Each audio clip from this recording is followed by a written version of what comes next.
Are you a highly sensitive parent? Does parenting ever feel like a complete sensory overload? Does the screaming of your toddler, baby, teen make you just feel completely like an utter internal chaos? Today, I'm going to talk about a topic that hits really close to my heart, and that is parenting as a highly sensitive parent. By the end of this video, you're going to have 5 actionable tips that's going to help you manage the overwhelm as a highly sensitive parent, embrace your sensitivity, and create a loving, nurturing environment for you, your child, and your family. If you're a highly sensitive parent, you do not want to miss this video. So buckle up, let's get into it. Hi, y'all. I'm Ginger Reddy, and I am your HSP bestie and coach. And welcome to the Thriving Sensitive. This is a channel where we learn to embrace our sensitivities as a gift because they are. And we have a real talk about how it feels to be an HSP. We'll dive deep into mindset shifts, holistic healing practices, how to cultivate spirituality into your life, and all things woo. I'm an HSP and empath myself. It is the reason why I'm here coaching HSPs today. My mission in life is to teach other HSPs how to embrace their sensitivities. And by embracing those sensitivities, it will transform your life. Trust me. HSPs have a unique way of healing, and oftentimes other healing modalities just don't work. And so that constant overwhelm and anxiety becomes who you are, but it doesn't have to be.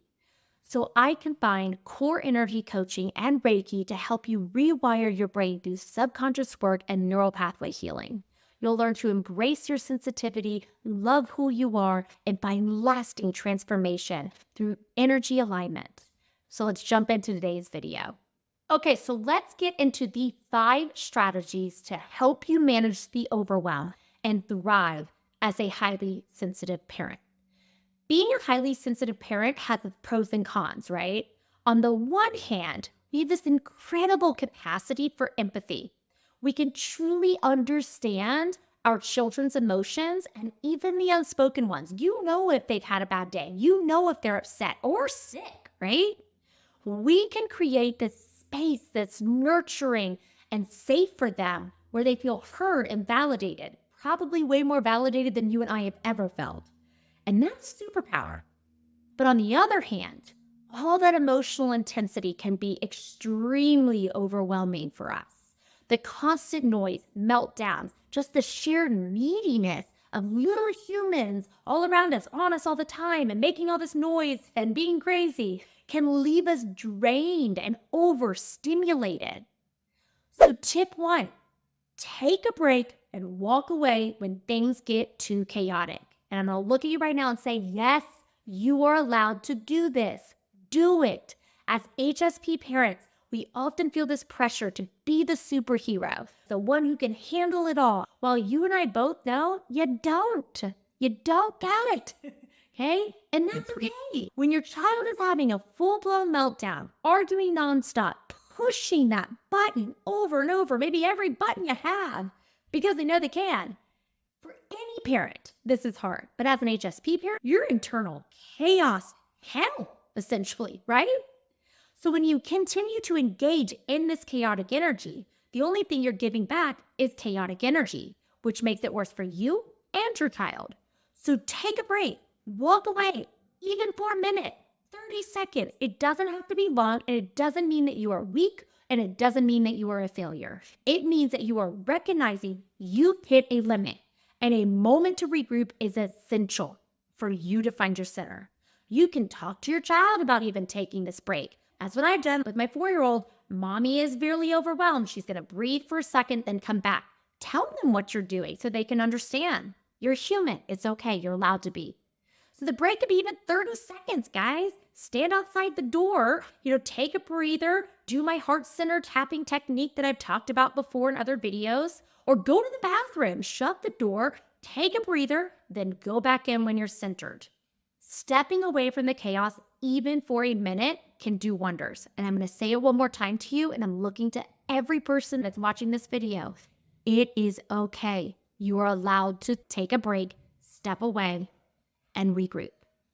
Tip 2, prioritize self-care. We all know the safety instructions on an airplane. Secure your own oxygen mask before securing someone else's, right? Think of self-care the exact same way. You gotta take care of yourself first, and it is not selfish. You can't pour from an empty cup. So if your cup is empty, what you got? Nothing. You can't pour love, support, patience. You can't pour that from fumes. So how do we fill that cup up? Make self-care a routine. Block out time in the day for rest, movement, and activities that bring you joy. Wake up before your kids. Yes, wake up 10 minutes early. That's all you have to do to meditate, practice mindfulness. Start your day calm and centered with low cortisol levels, that stress hormone, and that will make a world of a difference. And don't give me the excuse, I can't do it. I can't get up. It's only 10 minutes. And if you want change in your life, it is going to require you to get a little uncomfortable. So your self-care routine doesn't have to be like forever long. It can be a calming bath, reading a few pages of a book, spending time in nature, doing a short walk. Something like that can do wonders for your energetic system. I know people are going to say to this too, I don't have time. Whatever you make a priority is going to be a priority. Another piece of self-care is setting healthy boundaries, saying no. And saying no might feel tough, especially because HSPs don't like to let people down and will avoid conflict at all costs. You don't need to do every play date. You don't need to do every outing. It is okay to say no. It is okay to say no. Saying no may seem terrifying, so start small. Decline something that's not going to cause a meltdown in you or someone else. And you can even say something like, well, let me think on it and I'll get back to you. Super easy. Kind of gives you that way out in a very easy way. HSPs also require a lot of downtime. I talk a lot about this in all my other videos. It is a requirement, 100% requirement of HSPs. So find a way to decompress. Find a way to have your downtime. Without it, you are going to burn out, you're going to feel exhausted, and you're going to have nothing to pour from that cup. And that is not going to be good for you, your kids, or your family. So a few other self-care things you can do as well. Fuel your body. Eat healthy foods. Ditch the processed foods. Nourish your body so you can regulate your emotions through your gut. There's a connection there. Move. Exercise, movement, walk outside, yoga. Exercise is a stress buster and a mood booster. Find activities that you enjoy. I always say whatever movement gets you excited, that's what you should be doing. I don't care if you're dancing in your living room and dropping it like it's hot. Move your body. Sleep. A well-rested you is a happy you and a more regulated you and a more patient you, right? So aim for good sleep at night. Go to bed early. And if you have little ones, nap. Do not be afraid to nap. Get outside. Nature is an HSP's best friend. Stepping outside for a few minutes, getting the sun, on your back. I've talked about that before. Getting that vitamin D, so important. So taking care of yourself. Self-care is not selfish. It is essential. Make it a routine. So tip 3, create a sensory haven. Let's talk about sensory overload for HSPs.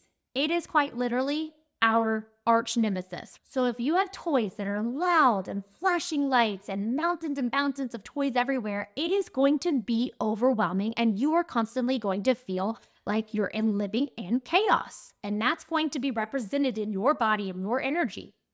So how do you create a calmer environment for yourself with kids? Minimalism. Minimalism is your friend here. Less toys, less chaos. Also, choose toys that encourage imagination over blaring sounds and bright lights. Spread your toys out as well. Maybe keep some upstairs, downstairs, outside, and organize them. I know you don't want me to tell you to organize, but yes, a tiny space feels way less overwhelming. Also, create a little sanctuary for yourself. Create a space in your home that you can truly feel like you can unwind. And that becomes kind of like a safe space. Get rid of things that also you haven't used in your house. If it's a toy that your kid hasn't used for a while, get rid of it. Adopt like a 2 to 3 month rule. If you haven't used it, get rid of it. A clutter-free space equals a calmer mind. Your environment as an HSP affects you in a tremendous way. You might not even realize it. So, like harsh fluorescent lights, get rid of those. By managing sensory experiences in your home, it creates a space that supports your well being and your child's and makes you feel less chaotic, more happy. Tip number 4, recognize when you are taking on your child's emotions. So, as HSPs, we are super in tune with our kids' feelings and emotional state. Maybe just a little too in tune sometimes. We can feel the joy like freaking sunshine and rainbows and puppy dogs, and their meltdowns like a hurricane within our body. It's amazing the empathy that allows us to connect with our children on such a deep, deep level. But sometimes that empathy turns into what's called emotional absorption. There is a difference between empathy and emotional absorption.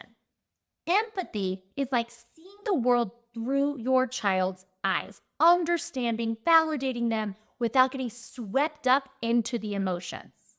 Emotional absorption is like taking on their emotions as your own. Suddenly, their meltdown feels like your meltdown. So, how do you know if you are taking on your child's emotions? Pay attention to some of these signs. So, if your mood swings with theirs, like meaning happy child, happy you, angry child, angry you, stressed out you, that could be absorption. If you struggle to calm down after your child has calmed down, like their meltdown ends and you still feel this internal chaos, that's probably a sign you took on their emotions. You can't shake it off. So, how do we avoid emotional absorption as an HSP with our children? When your child gets upset, check in with yourself. How are you feeling? Pay attention. Am I getting upset because he's upset? What can I do right now? Label your emotions with your child. For example, I see that you're very frustrated or that you're angry right now. Makes me feel a little tense too. How or what can we do to move through this frustration and feel better?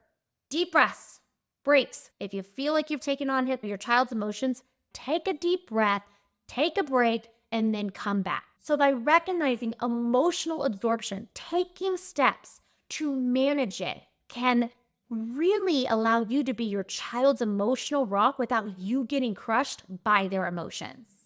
Tip 5, embrace your sensitivities as a parent. All right, let's talk about something awesome. You, the amazing HSP parent that is watching this right now. Because so often in the chaotic world of parenting, our sensitivity can be seen as a burden and we feel like it's a burden. But what if I told you it's actually your superpower? It is such a beautiful gift. As an HSP parent, it means you have a special set of tools in your toolbox that other parents do not have. First step, deep empathy. You can pick up on the tiniest cues that something is off with your child. A flicker of sadness, maybe how they hold their body, a change in a tone of voice. You just know. This lets you understand their emotions and respond with so much love and compassion. Next, you have emotional intelligence. You know how to validate your child's feelings, experiences, emotions. You create a safe space for them to be who they are, especially if they are sensitive as well. They can express themselves freely. Maybe you didn't have this growing up. Maybe your sensitivities were pushed down, but you're giving this to your child now, allowing them to be who they are. That's breaking generational cycles and building something new and beautiful. Let's also not forget your HSP intuition. Trust that gut instinct. It can guide you to make decisions that support your child's well-being their entire life. So by embracing your sensitivity, using these strengths to build an incredible bond with your child, you're not just a parent, you're their emotional support, their confidant, their safe space. Okay, so now go out there and rock this parenting journey as a highly sensitive parent. I know you've got this. Remember, take those breaks, prioritize self-care, create a sensory haven, manage emotional absorption, and celebrate your superpower. because your sensitivities are your superpowers. If you enjoyed this video, please don't forget to like and subscribe and leave a comment down below. I want to know, what's your favorite thing of being a highly sensitive parent? If you want to learn more about who you are as a highly sensitive person, I have an awesome fun quiz you can take. Discover your HSP archetype. I will drop that link in the comments below. New videos drop every Thursday. I just want to say thank you for watching. I appreciate each and every one of you. Sending you so much light, love, and beautiful energy. Have a great day.